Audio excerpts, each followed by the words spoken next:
students, today's my topic is hydrogen spectrum. अच्छा, अपने topic की तरफ बढ़ने से पहले मैं आपको बता दूं कि बेसिकली स्पेक्ट्रम होता क्या है।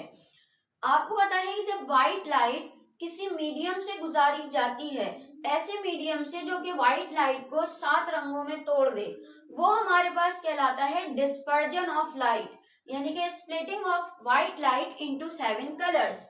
तो ये जो डिस्पर्जन ऑफ व्हाइट लाइट है, ये जो बेसिकली हमारे पास पैटर्न बनाते हैं 7 कलर का, वो हमारे पास स्पेक्ट्रम कहलाता है।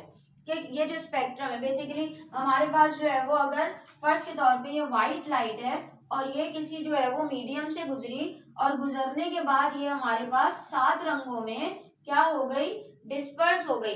तो ये जो बेसिकली हमारे पास ये बना है, ये कहलाता है स्पेक्ट्रम। अब स्पेक्ट्रम हमारे पास देखा जाए तो क्या होता है, 2 तरीके के होते हैं, लाइन स्पेक्ट्रम और कंटिन्यूअस स्पेक्ट्रम। कंटिन्यूअस स्पेक्ट्रम की बात करें, ये वो स्पेक्ट्रम होता है कि जिसमें हमारे पास सारे कलर्स एक के बाद एक शुरू हो जाता है, ठीक है, और कोई हमारे पास जो है वो मार्केशन नहीं होती ब्लैक लाइन की, यानी कोई डार्क एरिया नहीं होता।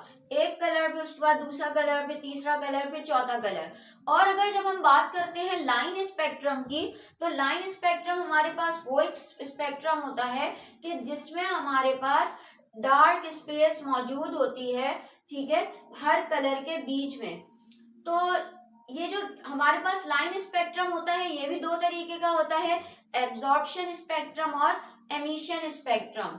ओके, सो बेसिकली अब यहाँ पर जो हम हाइड्रोजन स्पेक्ट्रम को हाईलाइट कर रहे हैं, वो किस बात पे कर रहे हैं कि सबसे पहले तो हाइड्रोजन एनर्जी रिलीज करे, ठीक है। अगर तो वो एनर्जी फोटोन की सूरत में है, यानी कि लाइट की सूरत में है, तो ही वो स्पेक्ट्रम देगी। तो ये अब किस सूरत में होगा, ये उस सूरत में होगा जब हम हाइड्रोजन को एक डिस्चार्ज ट्यूब में रखेंगे और इलेक्ट्रिक करंट प्रोवाइड करेंगे। तो बेसिकली जब हाइड्रोजन को डिस्चार्ज ट्यूब में रखा जाता है और इलेक्ट्रिक करंट प्रोवाइड किया जाता है, तो उसके मॉलिक्यूल्स जो होते हैं, यानी कि हाइड्रोजन मॉलिक्यूल्स जो हैं, वो टूट जाते हैं एटॉमिक में। यानी कि हमारे पास ये जो हाइड्रोजन होती है मॉलिक्यूलर फॉर्म में, ये हमारे पास इन एटॉमिक कंडीशन जो है वो अवेलेबल होती है। अब आपको पता है ये जो एटॉमिक हाइड्रोजन होती है, इसके इलेक्ट्रॉन एक्साइटेड होते हैं। एक्साइटेड इलेक्ट्रॉन की क्या बेसिकली हमारे पास लॉजिक बनती है, क्या होते हैं ये, तो ये भी मैं बताती चलूं। वो इलेक्ट्रॉन्स जो हमारे पास एनर्जी एब्जॉर्ब कर चुके होते हैं, वो कहलाते हैं एक्साइटेड, ठीक है। अब जब वो एनर्जी एब्जॉर्ब करते हैं तो लाजमी सी बात है, आपको पता है शेल का कॉन्सेप्ट, कि ये हमारे पास पहला शेल है, इसके पास वो इलेक्ट्रॉन्स होते हैं जो लोअर एनर्जी के होते हैं। अब यहाँ पर जो इलेक्ट्रॉन है उसने अगर बहुत एनर्जी एब्जॉर्ब कर ली, तो वो फर्स्ट तौर पर उसने इतनी एनर्जी एब्जॉर्ब कर ली जो थर्ड ऑर्बिट की होती है, तो वो क्या करेगा, थर्ड ऑर्बिट में जंप कर देगा, ठीक है, लोअर टू हायर जंप करेगा क्योंकि उसने एनर्जी एब्जॉर्ब की है। इसी तरह हमारे पास जब हम बात करते हैं, एक मॉलिक्यूलर हाइड्रोजन है और आपको पता है उसमें बहुत सारे मॉलिक्यूल हैं हाइड्रोजन के, और जब वो टूटते हैं तो बहुत सारे एटम्स में टूटते हैं और हर एटम में एक एक इलेक्ट्रॉन मौजूद है। तो हर electron different amount of energy absorb करते हैं और जंप करते हैं इनटू हायर एनर्जी लेवल। भाई किसी ने 7 में करी, किसी ने 6 में की, किसी ने 5 में, किसी ने 4 में, किसी में 3 में, और किसी ने 7 के बाद भी हमारे पास जो है वो एनर्जी लेवल में क्या की है, जंप की है, ठीक है। अब जब ये दोबारा नॉर्मल कंडीशन में आते हैं, यानी कि दोबारा जब ये नॉर्मल कंडीशन, इनमें से इलेक्ट्रिक करंट को क्या कर दिया जाता है, इलेक्ट्रिक करंट इसमें से खत्म कर दिया जाता है, तो फिर उसके बाद ये क्या करते हैं, हमारे पास एनर्जी को रिलीज करते हैं। अब जब ये एनर्जी रिलीज करते हैं तो उस एनर्जी को हमारे पास किस चीज में, स्पेक्ट्रोमीटर में क्या किया जाता है, चेकआउट किया जाता है, ऑब्जर्व किया जाता है। तो वहां पर ऑब्जर्व करने के बाद हमारे पास क्या चीज सामने आती है, डिफरेंट कलर्स की सीरीज सामने आती है, डिफरेंट स्पेक्ट्रल लाइन की सीरीज सामने आती है, वो हमारे पास जो है वो यहाँ पर हम आज फोकस करने वाले हैं। और वो सीरीज कौन सी है? सबसे पहले तो हमारे पास लेमन सीरीज बनती है। लेमन सीरीज क्या चीज है हमारे पास? लेमन सीरीज वो है कि जिसमें के इलेक्ट्रॉन पहले शेल में उसने जंप की हो। देखिए भाई, यहाँ पर अब हायर लेवल से लोअर लेवल की तरफ इलेक्ट्रॉन जंप कर रहा है तो ही एनर्जी रिलीज करेगा, और जब एनर्जी रिलीज करेगा तो वो एनर्जी ऑब्जर्व होगी। तो अगर हमारे पास कहाँ से 7 से या 2 से स्टार्ट करते हैं, 2 से 3 से 4 5 6 7 या सो ऑन, हमारे पास इलेक्ट्रॉन ने अगर जंप की है पहले पर, तो जो कलर की सीरीज आएगी उसे हम कहते हैं लेमन सीरीज। लेमन सीरीज क्यों कहते हैं? बेसिकली ये एक साइंटिस्ट ने ऑब्जर्व की थी और उस साइंटिस्ट का नाम हमारे पास जो है वो लेमन था, तो बेसिकली इसीलिए इसे लेमन सीरीज कहते हैं।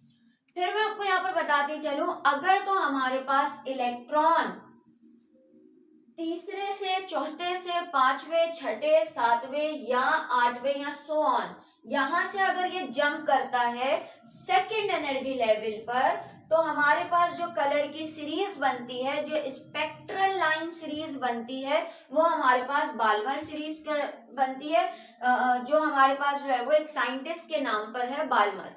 ठीक है, फिर हमारे पास वही चीज है, अगर इलेक्ट्रॉन जंप कर रहा है थर्ड ऑर्बिट पर, कहां से? 4 से 5 से 6 से 7 से या 8 से या फर्दर, तो बेसिकली जो कलर बनेगा हमारे पास, जो कलर की सीरीज बनेगी वो हमारे पास पास्चन सीरीज बनती है।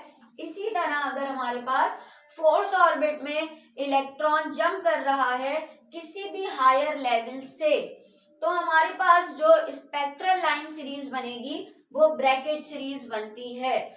और इस तरह अगर हमारे पास 5वें ऑर्बिट पर कोई इलेक्ट्रॉन जंप करता है फ्रॉम हायर लेवल 6 से 7 से 8 से या उससे भी आगे, तो हमारे पास जो सीरीज बनती है वो फर्न सीरीज बनती है।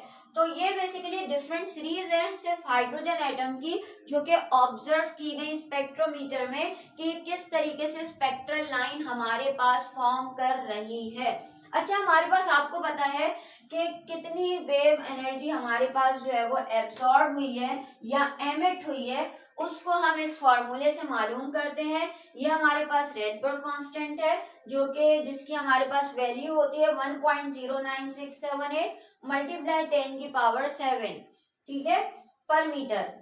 और ये हमारे पास जो है वो 1/n1 स्क्वायर माइनस 1/n2 का स्क्वायर। अभी जो n1 है बेसिकली लोअर एनर्जी लेवल है, यानी जहां पर इसने जंप की है, और कहां से जंप की है? यहां से। उसके थ्रू हम अपनी क्या है एनर्जी जो भी एब्जॉर्ब हुई है या एमिट हुई है उसको पता कर लेते हैं। तो बेसिकली आज छोटा सा एक टॉपिक था हाइड्रोजन स्पेक्ट्रम का। आई होप कि ये लेक्चर आपको समझ में आया होगा। अगर तो ये लेक्चर आपको समझ में आया है तो इसे अपने क्लासमेट्स के साथ जरूर शेयर कीजिएगा। पढ़ाई पर फोकस करते रहिएगा और अपना ख्याल रखिएगा। Thank you.